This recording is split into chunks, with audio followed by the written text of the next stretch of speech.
For millions of Americans at one point in history, if you asked a kid what a gun looked like, they'd probably draw something like this. Fast forward to the late 80s, early 90s through early 2000s, and that question would have been answered with a picture more like this. But where we're going, soon the question is going to be answered by drawing something like this. In this video, we're going to look at the meteoric rise of the modern Sig Sauer and how they're dominating the US military small arms contracts and increasingly the commercial civilian market. Are you ready? Stand by.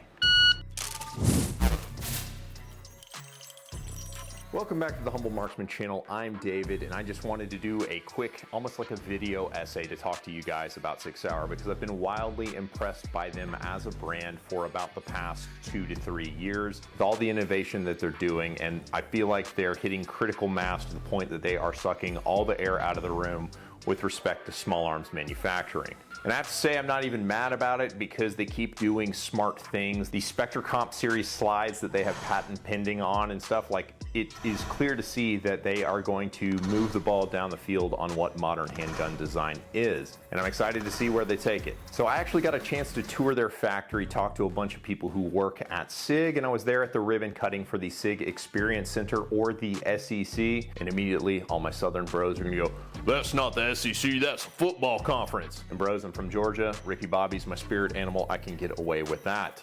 You're not on fire, Ricky Bobby. I'm on fire! You're not on fire! But getting out my crystal ball, I think Sig Sauer is going to open up quite a gap between them and all of the other small arms weapons manufacturers here in the States. And what's exciting about it is because they're all produced in the States, it's showing that there is a case for American manufacturing again, and the way that they're manufacturing their stuff is truly impressive. Before we get to the business model and all that, and some of you gun bros know more about this stuff than I do, so just chime in the comments and tell me how wrong I am, and that's totally fine. But generally, this is what I understand to be true. Sig Sauer, as we think of it today, is not the original Sig Sauer. Sig Sauer originally was a partnership between SIG, which is an acronym, which in English is the Swiss Industrial Group, or if you prefer, because I am a citizen of the world, the Schweizerische Industriegesellschaft. Yeah, you guys didn't know I was so classy. Schweizerische Industriegesellschaft. So it was a partnership between SIG and J.P. Sauer and Son, and that is a German rifle maker. SIG is actually what SIG Arms, which was the original U.S. importer of Sig Sauer pistols, started life as. SIG Arms in the early 2000s was a $40 million a year company that was just importing German guns and selling them at a loss to be $10 million in operating losses each year. Was purchased for 1 Deutschmark by L&O Holdings, and the model began to change. SIG was having a hard time selling their guns because they were produced in Germany and they were not set up to be imported into the US market for particularly good price points, so they sold for a lot of money. It's tough to sell a lot of expensive guns. They brought in Ron Cohen, who was previously at Kimber, and we can all argue about Ron's resume, but it's very difficult to argue with his results. Kimber was not a 1911 company at the time he came on board, and that's what they're known for today. Similarly, he came on board with SIG and started making ARs, which is not something that they had done previously. And with that, it kind of got a dream in old Ron's mind, and they started going. And SIG is very much the brand of more. They're not trying to be so much an and also these days. They are trying to do something more and better. And another thing about modern Sig Sauer that's important for the story is that their headcount at the time that Ron came on board was about 100 employees with that $40 million a year volume. Fast forward to today, it is the third largest employer in the state of New Hampshire with a headcount of over 3,000, 10% of which are engineers, which is an astronomically high amount, and a third of that headcount are former military or LEO, which is important when you're doing the military arms contract space. So back to the business model. What SIG does is they aggressively pursue military contracts. Because they are not a publicly held company, they do not have to operate on the quarterly basis. They're not trying to inflate stocks every quarter, year on year, which is very short-sighted in what most of the other small arms manufacturers do. Instead, they think long-term. By signing up a long-term military contract, and we'll talk about a few of them that they've got right now, effectively all small arms in the U.S. Armed Services are going to have Sig Sauer's name on them in the very near future. Is because they are able to tie up long-term contracts, they're able to buy more advanced machinery. Now, just looking at the MHS XM17 handgun handgun program, the initial order on those pistols was for 500,000 pistols over a 10-year period. SIG used that as an excuse to go and buy amazing machines, and if you look in their factory, it's truly impressive. You don't know this about me, but I like industrial design stuff, study the Toyota method and things like that.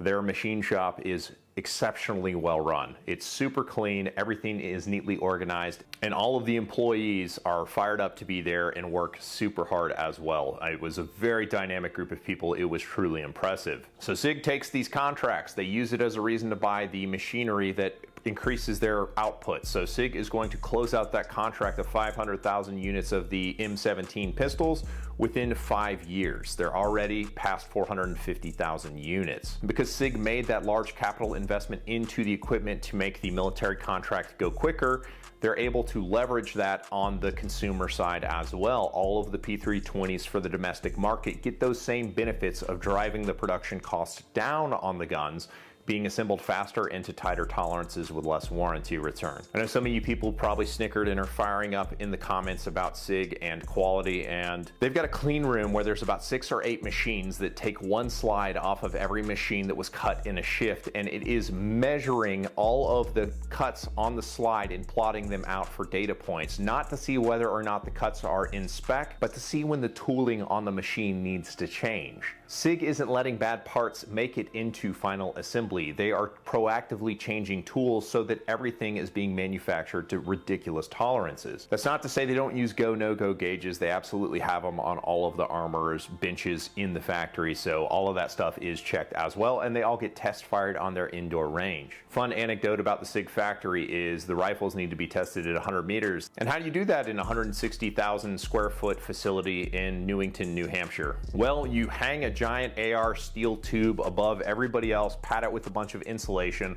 and you can literally shoot from one end of the factory to the other down this giant steel tube.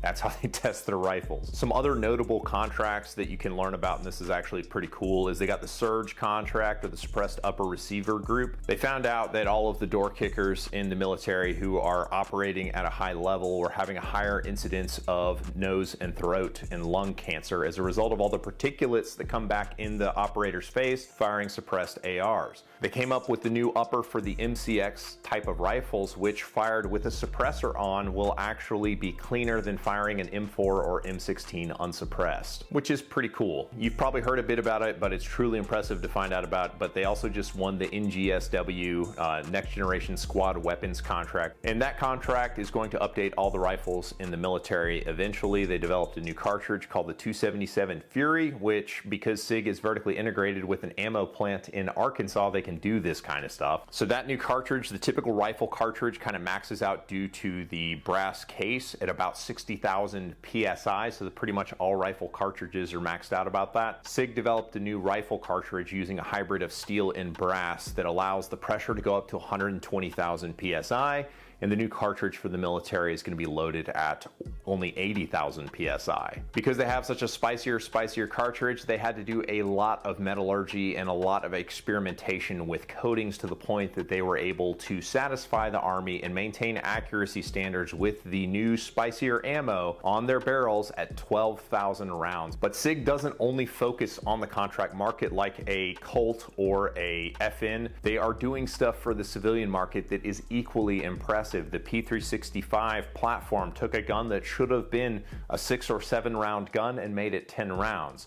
They developed a tungsten infused polymer to make a polymer striker gun behave like a steel frame gun when shot in competition, which is purely a civilian application. They came up with this new patent pending slide design on their 365 XL Spectre Comp series that, if applied to like a bigger, fatter gun, like a full-size 320 say, will likely change the format for what we want as consumers for guns. And that's not coming from any military contract. So they are doing all of this stuff for the civilians and for the military at the same time. Because they're vertically integrated, they're one of the only, if probably the only company that is making their own lights and making their own optics. And the SIG optics are getting better and better. I'm a competition shooter, and I had a conversation just the other day with a guy who said, yeah, the new SIG R3 Maxes are better than the SRO for competition. And from a glass clarity and emitter quality and just the distortion around it, he's not wrong. The R3 Max is an incredible optic. I had one of the early Romeo 1s, and while mine was fine, I really liked the clarity of the dot and the glass. There's no distortion. It was beautiful. A lot of people had issues with that. The magnesium housings didn't work. Now we have the Romeo 1 Pro with the aluminum housing and the steel shrouds. Those are actually really darn good dots. So they keep getting better and learning from their mistakes. So you really do have to give them the space to grow because they're trying new things that other companies aren't doing. Every other company makes a big press announcement when they release a new gun that's available in a color it wasn't previously available in before, and SIG just keeps introducing new products that are innovative and different from what everybody else is doing. And what's interesting, and I have crapped on SIG in the past for the modular handgun thing, and by the way, that MHS gun is actually a pretty solid gun and a really interesting technical achievement. I'm going to be doing a video on the M17 gun in the future because I was so impressed on the factory tour of what the M17 is built to and capable of, that it's worth sharing with you guys. So if that's something of interest to you, sound off in the comments. Because SIG is moving the ball down the field on like grip polymer selection and things like that. They're making aluminum grips and all this sort of stuff. They're changing what the pistols are capable of. You don't have to buy all new pistols when they do it. You can just buy the bits for your pistol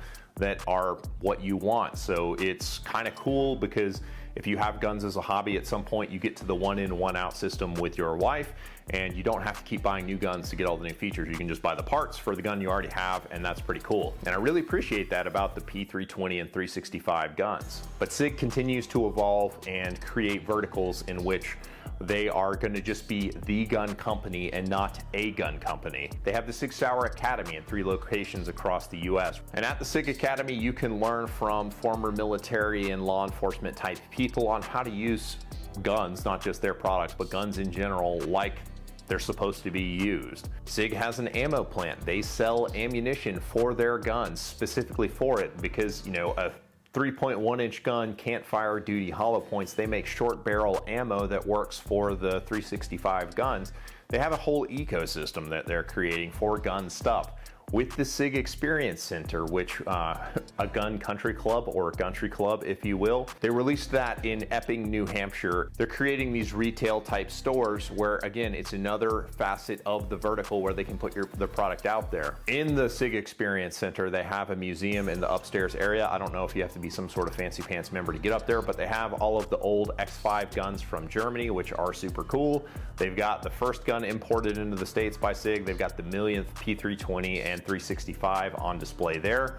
They've even got tactical socks, which I guess is a thing. And it all kind of makes sense when you actually get to talk to Ron Cohen. As part of the media experience, we got to go and sit in his office, which is really awesome, and hear him talk about guns. And this guy, I mean, if you could bleed guns, this guy bleeds guns. He is a super passionate guy, and he is very serious about moving the ball down the field. He's not just trying to extract profits and all this kind of stuff. He's a former machine gunner, so the XM 250 program was incredibly important to him because he had experience carrying other machine guns. But that's everybody at SIG. They want to do something different. They don't want to just go into a new market segment and make another, like, this is the Sig Sauer version of the same thing. It's like, no, no, no. It's this now, and everybody else has to play catch up. And that's really what his model sort of is. At this point, SIG has all the contracts for all of the guns in the military at this point. They've got the pistol, they've got the rifle, and they've got the machine gun. So that's my prediction, is that SIG is going to continue to gather momentum and continue to do innovative stuff. And as a result, they're going to elevate the conversation on what small arms can be in America. And regardless how you feel about their products,